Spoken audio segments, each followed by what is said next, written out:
Time now for the docket. Few issues are as controversial, emotionally polarizing, or divisive as illegal immigration. It is such a hot-button policy issue that I submit to you that Donald J. Trump rose to the presidency on its intensity.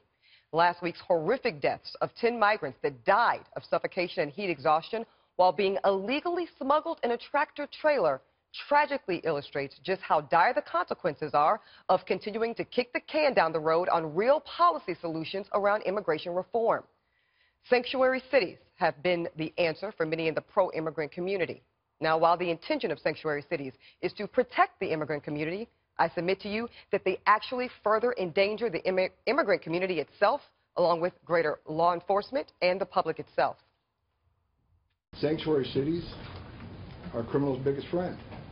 If you're an alien smuggler and you're smuggling people in this country for a living, that's one sales pitch. We can get you to a sanctuary city where that city will help shield you from immigration. So, you know, I've said it every time I speak. I say it, sanctuary cities need to help us keep the community safe. Sanctuary cities not only endanger public safety, they endanger my law enforcement officers. So Holman so strongly feels that way that he is threatening prosecution of those aiding and abetting human smuggling with the promises of delivering undocumented men, women, and children to, quote, safe havens known as sanctuary cities. Holman's prosecution would not be wrong. Beyond blatantly breaking the law, and for the record, I want to make it really clear, it is absolutely against the law to conceal, shield, or harbor undocumented immigrants. Don't take my word for it. Look at Code 8 U.S.C. 1324. Also, it flagrantly disregards, and it doesn't cooperate with existing law, and that doesn't make anybody safer.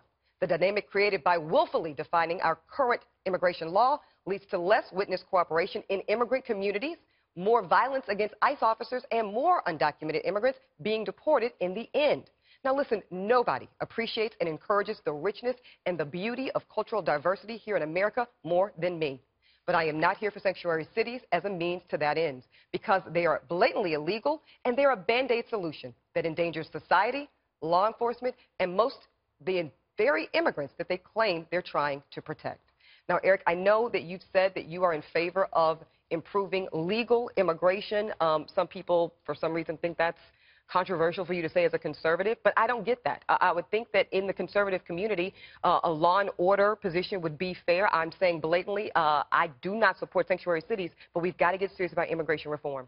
Agree, and I'm glad to hear that. I'm very glad to hear that. If there's any question where the administration stands on sanctuary cities, Tom Homan, the acting director of ICE, just cleared it all up. He was very succinct. He said, no, we're not going to support this. We're not going to help out, and we may go after sanctuary cities. I mean, he was very succinct about that. I think he's got it right, and I'm glad to hear that we're taking a harder stand on illegal immigration and an open mind about increasing legal immigration. And I think that, Kat, is for a lot of people that are very pro-immigrant, that's the part of the conversation they're not hearing enough of. They're not hearing people talk about proactively really getting in there and unclogging a very broken and failed current immigration system that really leads people to be so desperate. And I don't think it's okay, and I don't think it's right, but it's that desperation is why 10 people are dead now because they were being smuggled over in a tractor trailer. Absolutely, absolutely correct. I think that there are some conservatives, though, that don't really see the value in legal immigration. And I know that AG Jeff Sessions is one of them. So I think that's why people, when they hear him say anything about illegal immigration, they just get terrified overall. And I completely think the solution is making it easier for people to come here legally, because immigrants do provide a lot of benefits to our economy and our culture. Now, Kirsten, that's not something that you hear a lot of in GOP circles in terms of when you talk about policy reform. That's not something I can point to a lot of Republicans coming out and really speaking on the record about. No, they're not. I mean, it's a political football, and it's very, very touchy. What they also need to talk about, though, however, making it easier to come here, they need to deal with the backlog in the Justice Department of cases, which means more money and more lawyers into doing this. That's also an incentive for people to come here. Joe, quickly. Yeah, and I think also it shows you it's a question of supply and demand. If you make it more difficult at the end for people to try and get here illegally, you're going to save lives. And I'd also like to see them not only go after sanctuary cities, but also after employers who chronically employ illegals, because they're just making things worse. Yes, absolutely. And that's not going to make life better or safer for anybody, including the immigrants they say that they're trying to protect.